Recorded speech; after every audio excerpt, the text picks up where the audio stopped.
بسم اللہ والسلام علی رسول اللہ۔ ایک سوال ہمارے پاس یہ آیا ہے کہ مسلمان کون ہوتا ہے اور مسلمان کی تعریف نبی پاک علیہ الصلوۃ والسلام نے کس طرح فرمائی ہے۔ تو اس حوالے سے بخاری شریف کی ایک حدیث مبارکہ ہے، بخاری میں یہ حدیث موجود ہے، پہلی جلد ہے اور اس میں یہ حدیث موجود ہے۔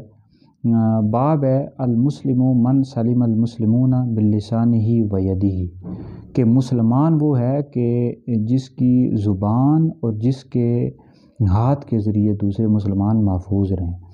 تو اس حوالے سے ان عبداللہ ابن عمر، حضرت عبداللہ ابن عمر رضی اللہ تعالی عنہ سے روایت ہے، عن النبی صلی اللہ علیہ وسلم قال المسلم من سلم المسلمون من لسانہ و یدہ، کہ نبی پاک علیہ الصلوۃ والسلام نے ارشاد فرمایا کہ مسلمان وہ ہے کہ جس کی زبان اور جس کے ہاتھ سے دوسرے مسلمان محفوظ رہیں۔ تو اس حدیث کی شرح میں محدثین نے لکھا ہے،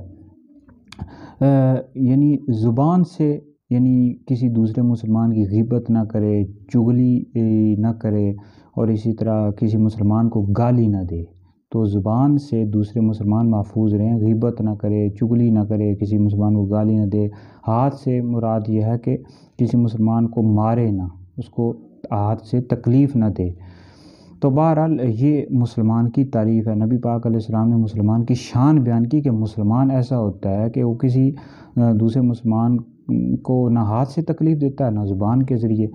تو اللہ تعالی ہمیں ایسا مسلمان بننے کی توفیق اور ہمت عطا فرمائے۔